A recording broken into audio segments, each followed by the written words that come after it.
Hello, good morning to all. जैसा कि आप लोग द्वारा मुझे प्रपोज कहा गया है कॉन्ट्रैक्ट कॉस्टिंग के संबंध में कॉन्सेप्ट देने का, उसका सवाल कैसे हल किया जाए इसके बारे में बताने का।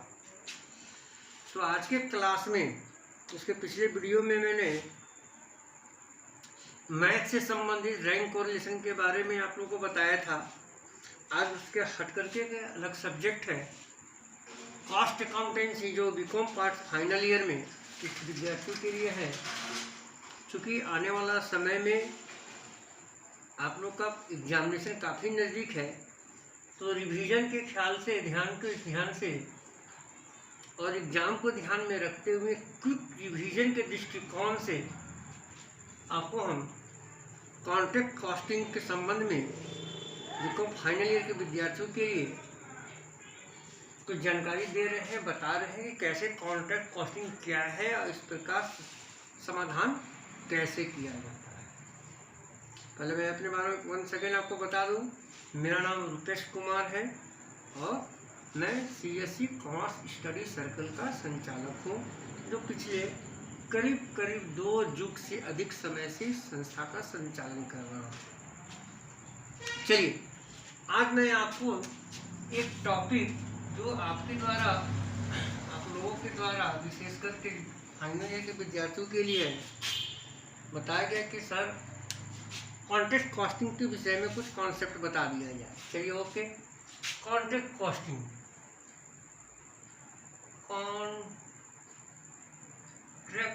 कॉस्टिंग, पहले ये जान जाइए ये कॉन्ट्रैक्ट कॉस्टिंग क्या है। इसको हिंदी में हम लोग बोलते हैं ठेका लागत। नाम से ही स्पष्ट है, ठेका, यानी कि वैसा कोई भी कार्य जो पूर्व निर्धारित हो कि भाई आपको एक निश्चित समय में एक सर्टेन पीरियड में एक काम को फिनिश करना है। तो वैसे काम को किस प्रकार प्रॉफिट हम वो निकालेंगे, यानी कि ठेका के कार्य में। इसका मुख्य उद्देश्य चैप्टर क्या है कि ठेके वाले कार्य में जो काम ठेके में किए जाते हैं, कॉन्ट्रैक्ट पे किए जाते हैं, उसका प्रॉफिट की कैलकुलेशन हम लोग कैसे करेंगे। तो इसको जानने से पहले हमें कुछ ये भी जानना होगा कि कॉन्ट्रैक्ट कॉस्टिंग के संबंध में कुछ शब्दावली, कुछ वर्ड है, उसको समझ जाना कि कॉन्ट्रैक्ट कॉस्टिंग पर यूज कहाँ होते हैं। तो कॉन्ट्रैक्ट कॉस्टिंग यूज होते हैं कि बहुत सारे गवर्नमेंट या डेवलपमेंट वर्क जो कि सिविल इंजीनियर के द्वारा प्राय किए जाते हैं, उस दिशा में, उस उद्देश्य के लिए जहाँ की सिविल इंजीनियरिंग यूज होता है, वहाँ पर कॉन्ट्रैक्ट कॉस्टिंग का प्रयोग किया जाता है। जैसे एग्जाम्पल के लिए आप बिल्डिंग बना लें, बिल्डिंग कॉम्प्लेक्स बना लें, रोड बना लें, ब्रिज बना लें, पुल बना लें, बांध बना लें, शिपिंग में चले जाइए, शिप बना लें। ये सब कार्य क्या होता है, प्राय कॉन्ट्रैक्ट पर ही दिए जाते हैं या किए जाते हैं। और मोस्ट इम्पोर्टेंट थिंग, तो कॉन्ट्रैक्ट का कार्य एक निश्चित स्थल पर जाकर के किया जाता है। उस काम को घर पे रह करके ऑफिस के अंदर नहीं किया जाता। ये एक सर्टेन साइट होता है, यानी कॉन्ट्रैक्ट में एक निश्चित कार्य स्थल होगा, उसी वर्क साइट पे जाकर के कार्य को परफॉर्म किया जाता है और इसका प्राइस भी पूर्व निर्धारित होते हैं। यानी कि जिसको हम लोग कॉन्ट्रैक्ट प्राइस कहते हैं कि अगर काम कर लिया जाएगा, काम पूरा होने के बाद काम करने वाले को एक निश्चित धनराशि कॉन्ट्रैक्ट प्राइस के रूप में प्रदान की जाएगी। तो इसमें मुख्य रूप से 3 चीज हो गए। पहला टर्म आता है कॉन्ट्रैक्ट। कॉन्ट्रैक्ट क्या हुआ भाई, अनुबंध, यानी कि जो कार्य पूर्व निर्धारित हो, किसी कार्य को करने के लिए जो एग्रीमेंट, यानी इसको आप कह सकते हैं agreement to do the work in a certain period,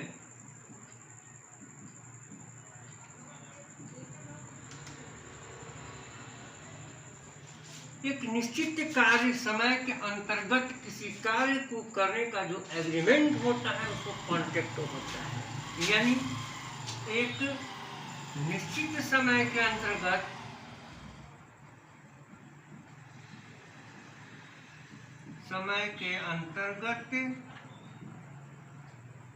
कार्य को समाप्त करना, पहला चीज करना। दूसरा भाई ये कॉन्ट्रैक्टी क्या होता है? कॉन्ट्रैक्टर, चलिए वो व्यक्ति जो कार्य को करता है, the person, the company, generally ये कौन कौन कहते हैं? कंपनी करते हैं, या पर्सन भी लिख दे रहे हैं, हो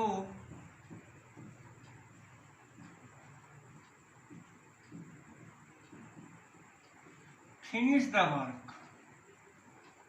या इसको दूसरे शब्द में ऐसे समझ सकते हैं कि वह कंपनी या वह व्यक्ति जो कार्य करने के लिए कार्य को फिनिश करेगा या प्रोमिस करता है, और लिख सकते हैं promise to do the work, और promise to do the work on time. चलिए नहीं, यह वादा करता है कि हाँ भाई एक निश्चित समय सीमा के अंतर्गत हम कार्य को कर देंगे, उसको बोलते हैं कॉन्ट्रैक्टर। और तीसरा पॉइंट भी जाएगा आपका कॉन्ट्रैक्टी। कॉन्ट्रैक्टी ये कौन हुए भाई? जो कार्य को देता है, हु प्रोवाइड द वर्क। इसको ऐसे सिंपल अपनी भाषा में लिखो, हु प्रोवाइड द वर्क, यानी कि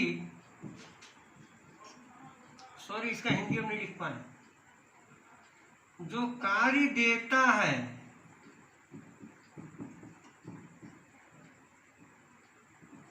जो कार्य देता है, जो कार्य को देगा उसको कहेंगे कार्य कॉन्ट्रैक्टी, जो कार्य करेगा उसको हम बोले कॉन्ट्रैक्टी।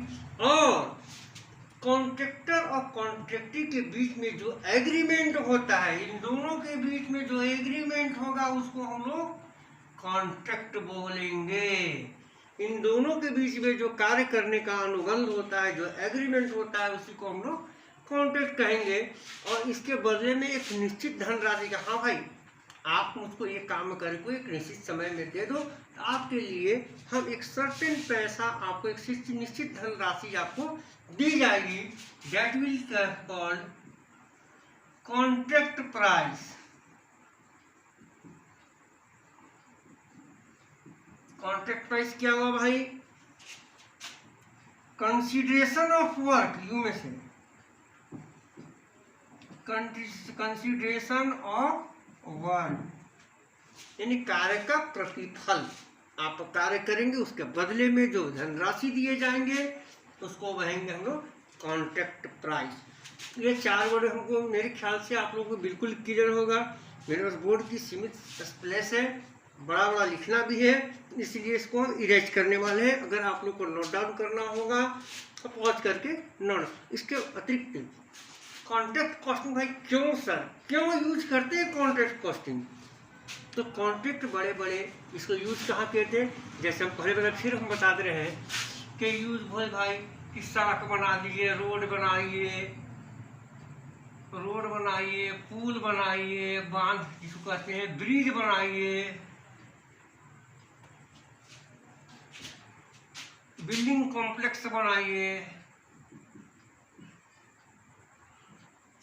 शिपिंग में बनाइए, शिपिंग में वर्क, ये सब सारे जो कार्य होते हैं कोई ये लंबे समय तक चलने वाले कार्य होते हैं। अब जरा थोड़ी देर के लिए हम लोग अपने शब्दों में इसको समझने का प्रयास करें कि रोड बनानी है, काफ़ी लंबे दूरी तक रोड बनानी है, जो कि आपको 1 साल के अंतर्गत नहीं फिनिश होने वाले हैं। ये वर्क चलेगा, ये प्रोजेक्ट ले लिया गया, बिल्डिंग बनाने का प्रोजेक्ट ले लिया, ब्रिज बनाने का प्रोजेक्ट ले लिया, रेलवे लाइन बनाने का प्रोजेक्ट लिया है, जो कि प्राय कंपनी द्वारा लिया जाता है और गवर्नमेंट द्वारा प्रोवाइड किया जाता है।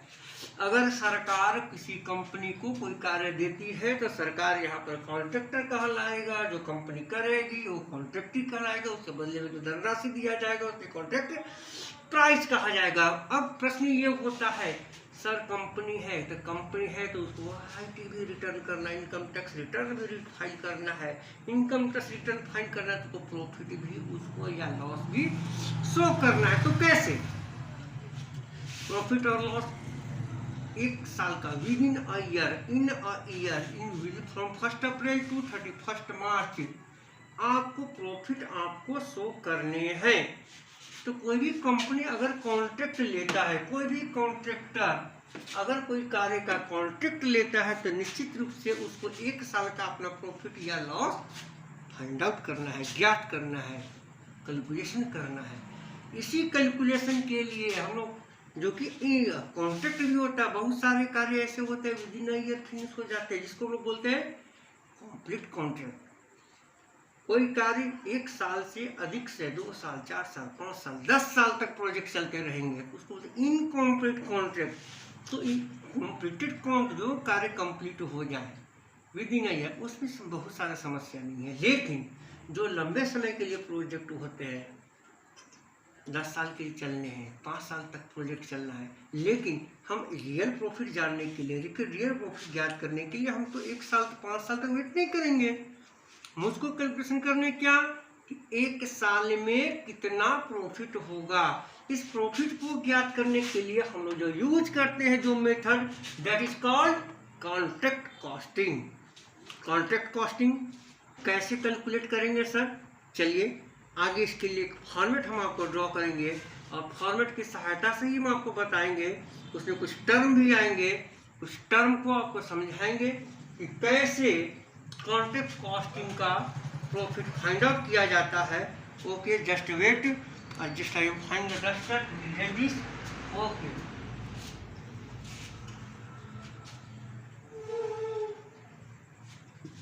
ओके, ध्यान रखिएगा, कोई भी कंपनी तो हो सकता है कि एक साथ 4 प्रोजेक्ट 5 प्रोजेक्ट 10 प्रोजेक्ट का कार्य करे एक साथ, इट में भी पॉसिबल। लेकिन तो एक कॉन्ट्रैक्ट का नाम भी होता है, नंबर भी होता है। सपोज कीजिए कि मान लीजिए कि हम एक कंपनी है, मान लीजिए कि हमें कंपनी है, कंपनी तो हो सकता है कोई एक ही रोड ही बनाने का ठेका ही ढूंढ लेंगे, तो रोड बनाने का इधर ले लिए, चलो भाई दिल्ली में है रोड बना रहे हैं, यहाँ झारखंड में जाकर एक ब्रिज कॉम्प्लेक्स ब्रिज बनाना है, वहाँ भी कॉन्ट्रैक्ट लिए गवर्नमेंट से। तो हर कॉन्ट्रैक्ट का एक नाम दिया जाएगा, नाम न दे करके संख्या नंबरिंग देंगे, contract number 1, contract number 2, contract number 100, contract number 105 like this.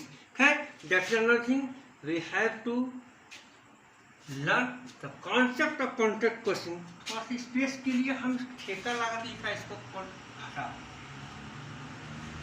अब हम लोग एक काम ड्रॉ करते हैं, एक फॉर्मेट कॉन्ट्रैक्ट अकाउंट का भी गिर जा रहा बाबा, इसमें चेंज कर रहे हैं फॉर्म ऑफ, इसको चेंज कर दें। Okay, just wait, form of contract account. Okay, try to understand it carefully, क्योंकि इसी कॉन्ट्रैक्ट अकाउंट के फॉर्म पर आपका सारा चीज, अगर कॉन्ट्रैक्ट नंबर देना होगा कि नंबर कितना है, पीरियड देना होगा, तो कॉन्ट्रैक्ट अकाउंट नहीं लिखिए, यहाँ मत लिखिए इसको, कॉन्ट्रैक्ट नंबर इतना for the period like this.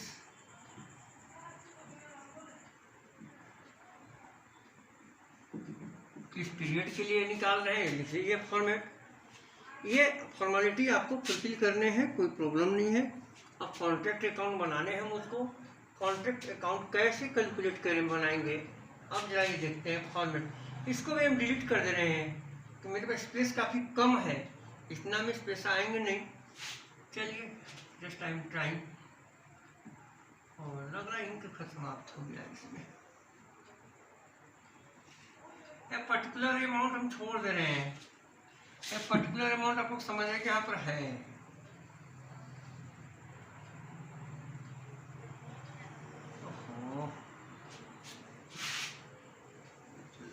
देखूंगा मेरा चश्मा का और अभी व्हाटएवर में भी डजंट मैटर। आप यहाँ देखेंगे, चलिए आप लोग के लिए ये इंक लग रहा है इसमें समाप्त हो चुका है, मैंने चेक नहीं किया पहले, क्या करें लॉकडाउन चल रहा है। डेबिट या क्रेडिट अकाउंट है तो डेबिट क्रेडिट दोहराना ही है, particular amount to be understood है। ये सबसे पहले डेबिट साइड में ये रहा डेबिट साइड। डेबिट साइड में सर क्या लिखना है, क्रेडिट साइड में क्या लिखना है, दिस इज द इम्पोर्टेंट। यह महत्वपूर्ण है कि डेबिट में क्या लिखे, क्रेडिट में। डेबिट में क्या ये अच्छी, बिल्कुल हम एक बिल्कुल सिंपल सा कॉन्सेप्ट देंगे आपको, कोई बहुत ज़्यादा नहीं। सबसे पहले जो कॉस्ट अकाउंट आप लोग पढ़े हुए हैं, तो मटेरियल कॉन्ट्रैक्ट है, पहले ये बता दिए निश्चित स्थल पे जाकर कार्य करना है, निश्चित स्थल मटेरियल आपको लगेंगे ही मटेरियल। और मटेरियल के संबंध में बिल्कुल मौखिक समझ जाइए। हो सकता है मेरा अपना दुकान हो, अपना स्टॉक रखे, स्टोर से दे दिए, मटेरियल खरीद लिए, 4-5 जगह मेरा कॉन्ट्रैक्ट से एक स्थान से दूसरे जगह मटेरियल ट्रांसफ़र कर लिए। अगर ट्रांसफ़र कर ले तो यहाँ जगह पर मटेरियल चाहे जहाँ से भी यूज है आपको यहाँ पर लिखना है। इधर स्टोर से कीजिए, परचेज से कीजिए, कहीं से ट्रांसफ़र कर लाइए, मटेरियल मीन्स मटेरियल आपको आएगा तो यहाँ पर आएगा। ओके, इसके लिए बहुत सारा कन्फ्यूजन होने की आवश्यकता नहीं है। चाहे हम खरीदे हों, स्टोर से दिए हों, या किसी दूसरे कॉन्ट्रैक्ट से ट्रांसफ़र करके लाए हों, उसको यहाँ पर लिखने हैं। दूसरा है लेबर। आप समझ सकते हैं लेबर या वेजेस, बताने की आवश्यकता नहीं है, कार्य हो रहे हैं, मजदूरी लगेंगे ही लगेंगे। ओवरहेड, ओवरहेड्स सारा खर्च, आइदर डायरेक्ट और इनडायरेक्ट। तो डायरेक्ट हो खर्च या इनडायरेक्ट, थोड़ा सा अंतर है बताएंगे आपको, लेकिन खर्च है तो लिखना है। कुल मिलाकर आप ऐसे समझ सकते हैं सर ऐसा क्यों नहीं कर बोली कि लिख दीजिए ना, ऑल एक्सपेंसेस, जितना भी खर्च है सब उसको डेबिट साइड में लिखने हैं। ऐसे भी 11 से आप लोग पढ़ते हुए 5 साल हो गया आप लोग पढ़ते पढ़ते में आते आते, बीकॉम फाइनल ईयर में आते 11 से 5 ईयर। डेबिट साइड में क्या लिखे सर, खर्चा, नॉमिनल का रूल्स है। चलिए खैर वहाँ नहीं जाते हम लोग, सारा एक्सपेंडिचर यहाँ लिखना है। अगर सर आउटस्टैंडिंग रहे, प्रीपेड रहे तो भाई लिखिए, अगर आउटस्टैंडिंग है तो कर दीजिएगा, अगर किसी में हो प्लस आउटस्टैंडिंग एक्सपेंसेस, और अगर माइनस रहे तो आउटस्टैंडिंग को अक्रूड बोलते हैं। ठीक है, या प्रीपेड अगर रहे तो सपोज कीजिए किसी में रहे, लेबर में है तो लेबर में, ओवरहेड है तो ओवर में, किसी में रहे तो प्लस कर दीजिएगा, जिस आइटम में रहे तो उस आइटम में रिलेट कर दीजिएगा। इसमें और डेबिट साइड बहुत ज़्यादा चीज़ फिलहाल लिखने की आवश्यकता नहीं है। यानी कि कुल मिला के सर डेबिट साइड में जब भी लिखना है तो उसको expenditure. One more thing is missing है सर, कॉन्ट्रैक्ट अकाउंट बना रहे हैं, कोई ठेका कार्य है कर रहे हैं, मशीन का प्रयोग तो होगा ही, बिल्कुल होगा, ध्यान रखा जाए। टू प्लांट,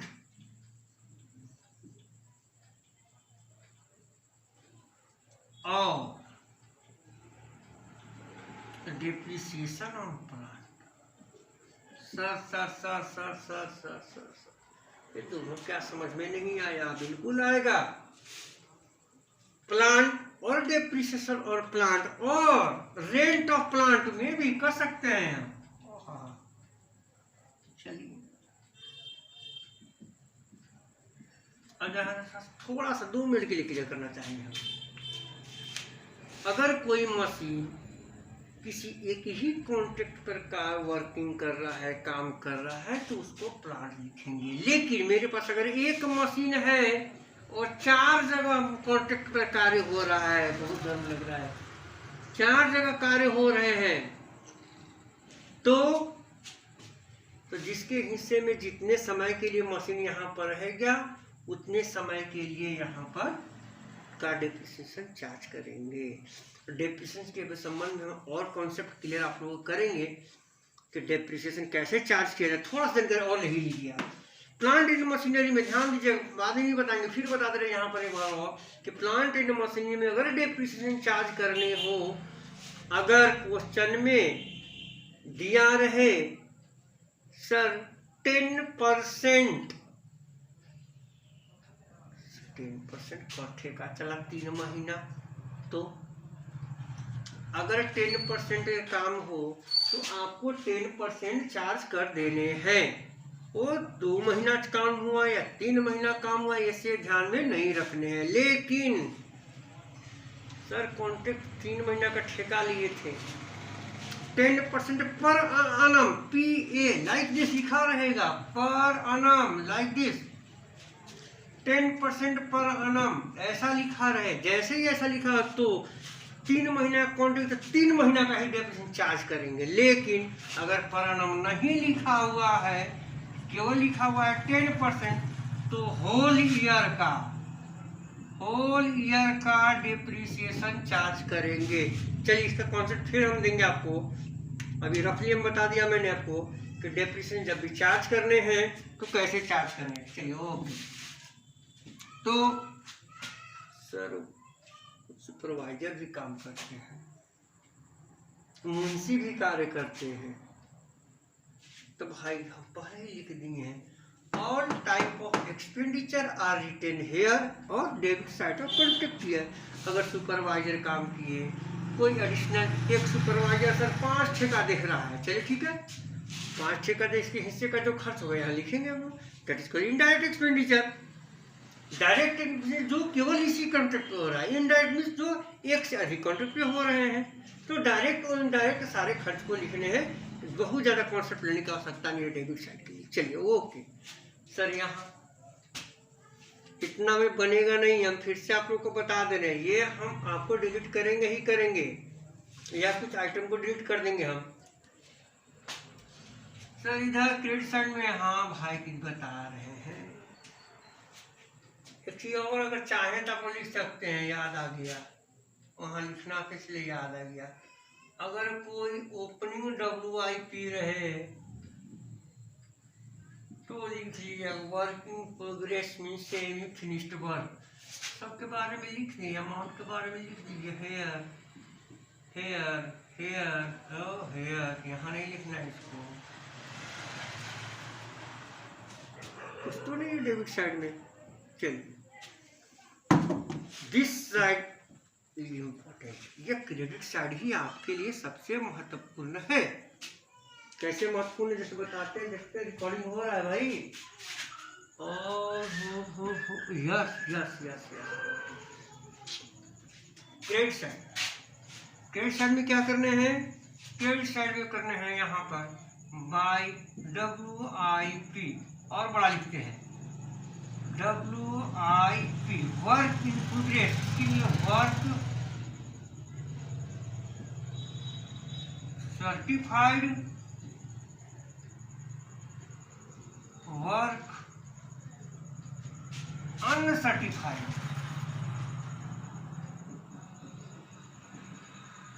ये दोनों के अमाउंट इनर कॉलम में लिख करके बाहर कर देंगे हम लोग। वर्क सर्टिफाइड का मतलब कि जो इंजीनियर द्वारा कार्य को सर्टिफिकेट दे दिया गया, हाँ भाई इतना कार्य आपने कर दिए, जैसे कि सर हम लोग ये 100% का कमा लिए, सब कुछ की 100 काम है, 100 यूनिट काम है, मैंने काम किया 80 यूनिट, इंजीनियर आया बोला कि नहीं भाई आपने 70 यूनिट ही काम किया है जी, तो 70 हो गया सर्टिफाइड, उतना ही का सर्टिफिकेट दिया, लेकिन मैंने काम कर दिया था, काम कितना किया 80, तो जो 10 बच गया था अनसर्टिफाइड। या ऐसे भी इसको दूसरे शब्दों में समझ सकते हैं, कभी कभी होता है क्या था कि 30 जून को क्लोज करना है अकाउंट्स को, हाफ ईयरली 30 जून को क्लोज करना है, इंजीनियर आया 15 जून को, 15 जून को बोला कि 70% काम किया है, चलिए सर्टिफिकेट दे दिया, बाकी 15 दिन हमने और काम कर दिया, इंजीनियर आया नहीं, मैंने कर दिया, तो 15 दिन एक्स्ट्रा काम करे, दैट इज कॉल्ड अनसर्टिफाइड। ऐसे भी किए, सिंपल सा कि जो कार्य शिल्पकार द्वारा, आर्किटेक्ट द्वारा सर्टिफाइड कर दिया जाता है वो वर्क सर्टिफाइड, जो नहीं सर्टिफाइड किया जाता वो वर्क अनसर्टिफाइड। भाई मटेरियल लगाए थे, साल के अंत में बचा रह गया तो लिखिए closing balance by material in hand. Sir plant भी बचा हुआ है तो लिख दो ना, बाय प्लांट इन हैंड। ए भाई प्लांट इन हैंड लिखेंगे तो साल भर 1 लाख का प्लांट लगाए थे, 10% डिफरेंस चार्ज हुआ तब बचेगा 100 लिखेंगे। यानी कि यहाँ पर जब लिखेंगे तो लेस कर देंगे डेप्रिसिएशन लेस करने के बाद लिखेंगे मटेरियल बच गया, प्लांट बच गया, लिख दिए। वर्ष के दौरान क्या हुआ तो सुन लीजिएगा। मटेरियल यहाँ से भेजा गया, प्लांट कॉन्ट्रैक्ट के अनुरूप नहीं था, अनुकूल नहीं था, वो रिटर्न कर दिया। तो कोई भी रिटर्न कीजिएगा तो लिख दीजिए बाय प्लांट मटेरियल रिटर्न। मैंने अभी मटेरियल रिटर्न कर दिया सर, लिखिए मटेरियल रिटर्न किए। ये तो बहुत अच्छी बात है, रिटर्न कर दिया।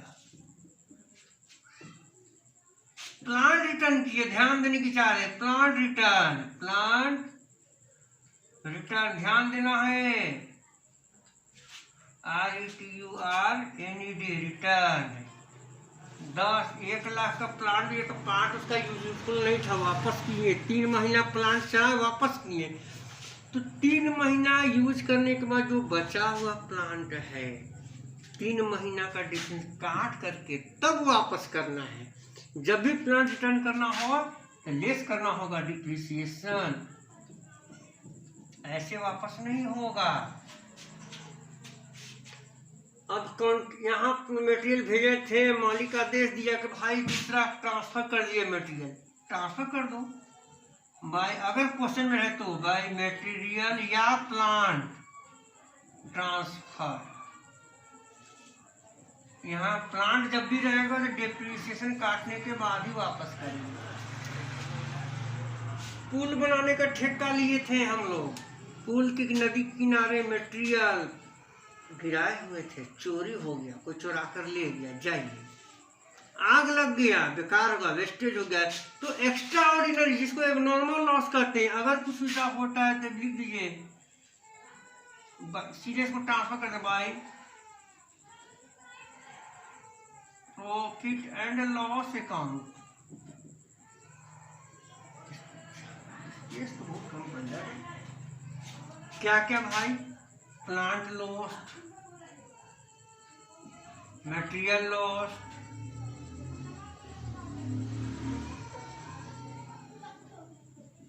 थोड़ा सा एक पॉइंट और पहले बताना चाहिए था, मिटाएंगे अब तो हम नहीं। मान लीजिए कॉन्ट्रैक्ट में वर्क साइट से ही कुछ प्लांट कुछ मटेरियल बेच देते हैं, उस बेचने में अगर कुछ लॉस हो तो वही आ जाएगा loss on sale of material और प्लांट। अगर कुछ रहे तो, कुछ भी रहे सबको यहाँ पर आपको वापस बेच दिए बाय सेल ऑफ प्लांट। इस पॉइंट को पहले लिखना चाहिए था, प्लांट या मटेरियल। ऐसा भी हो सकता है कि सर मटेरियल प्लांट बेचे, प्रॉफिट हुआ, लॉस तो इधर लिखवा दी, तो प्रॉफिट होगा तो इधर लिख दीजिएगा। तो अगर रहे तो, नहीं रहे तो नहीं लिखना है। Profit on sale of plant oblique material लिख देना है सर। और कुछ, अरे मटेरियल रिटर्न कहाँ है, TURNED रिटर्न। चलिए सर सब चीज लिख लिए। और कुछ है क्या, चोरी हो जाए, प्लांट लॉस्ट या आग लग जाए, सबके लिए एक वर्ड इस्तेमाल किया मैंने, लॉस्ट। आपका लॉस हो गया तो आपको लिख देना है। बहुत गर्म लग रहा है, लाइट क्यों नहीं कट गया भाई?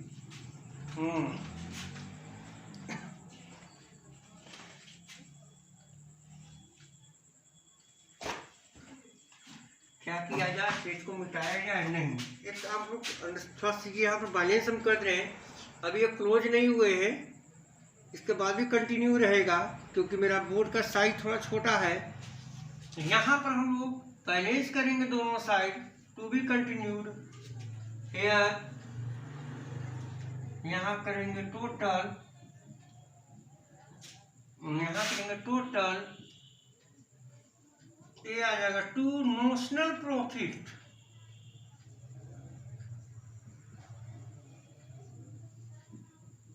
सीडी ये बैलेंसिंग फिगर।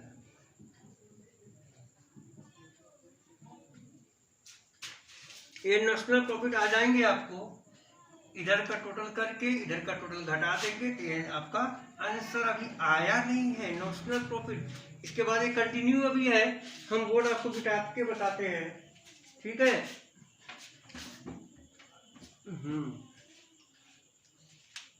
चलिए इसके बाद क्या किया जाएगा, हम बिठाते हैं बोर्ड को, मेरी मजबूरी है बिठाना, बिना ये कंटिन्यू है, यहीं से हम लोग कंटिन्यू चल रहे हैं आगे, ऊपर का बोर्ड बिठा रहे हैं, ठीक है। ओके, कंफ्यूज नहीं होना है। अभी ये सीडी है, ब्रॉड ऑन ला रहे हैं, इसी के आगे ये मेरा कंटिन्यू रहेगा, इसको हम डिलीट करते हैं। ओके ओके, चलिए फिर से इसको डिलीट किए सर। हाँ, स्पेस की कमी के कारण अब देखिए थोड़ा छोटा कर देते हैं इसको, ये रहा, ये रहा। चलिए, वो कैरी डाउन था, यहाँ पर बाई लिखेंगे, कंटिन्यू है, टू बी कंटिन्यू चल रहा है, ये उसी ये प्रोसेस से ऊपर लाए हैं। ये से कैरी डाउन आया था ऊपर में by notional profit brought down, और यहाँ प्रॉफिट ट्रांसफर करेंगे to profit and loss account. यहाँ पर लिखेंगे सी नोट, ये नोट यहाँ पर निकालेंगे, कैसे प्रॉफिट एंड लॉस अकाउंट में अमाउंट को ट्रांसफर करेंगे, और to work in progress CD it will come balancing figure. Okay, तो इस प्रकार आपका कॉन्ट्रैक्ट अकाउंट क्लोज होगा इनकम अकाउंट का। अरे बहुत ज़्यादा कॉन्सेप्ट बताने हैं, आज ये फॉर्मेट क्लियर किया हूँ, कल इस पॉइंट पर हम आएंगे। तो ये प्रॉफिट को प्रॉफिट एंड लॉस अकाउंट, ये जो प्रॉफिट लॉस अकाउंट है, इसे नोट कैसे बनाए जाते हैं, किस प्रकार अमाउंट ट्रांसफर करेंगे, जो प्रॉफिट, ये नोशनल प्रॉफिट में सब ये समझिए कि मोटा मोटी ग्रॉस प्रॉफिट। अगर मेरा ग्रॉस प्रॉफिट आया है तो उसमें कितना अमाउंट हम प्रॉफिट का ट्रांसफर करेंगे, कितना रिजर्व, इसको बोलते हैं प्रॉफिट इन रिजर्व ऑल्सो, कितना रिजर्व में ट्रांसफर करेंगे, ये आपको नेक्स्ट वीडियो में आपको प्रोवाइड करेंगे। तब तक के लिए धन्यवाद। वंस अगेन आपको बता दे रहे हैं, मेरा नाम रुपेश कुमार है और मैं CSC coaching centre commerce study circle का पिछले 25 वर्षों से संचालन कर रहा हूं। अगर मेरा बताने वीडियो से आपको कोई सफलता हासिल हो तो मैं अपने आप को सौभाग्य समझूंगा। Thanks for watching video. Next video में इसका नेक्स्ट कॉन्सेप्ट और प्रॉब्लम आपको हम सॉल्व करके समझाएंगे, किस प्रकार कॉन्ट्रैक्ट अकाउंट का प्रॉब्लम सॉल्व किया जाता है। तब तक के लिए धन्यवाद। Wait for my next video coming soon. Okay, धन्यवाद, थैंक यू।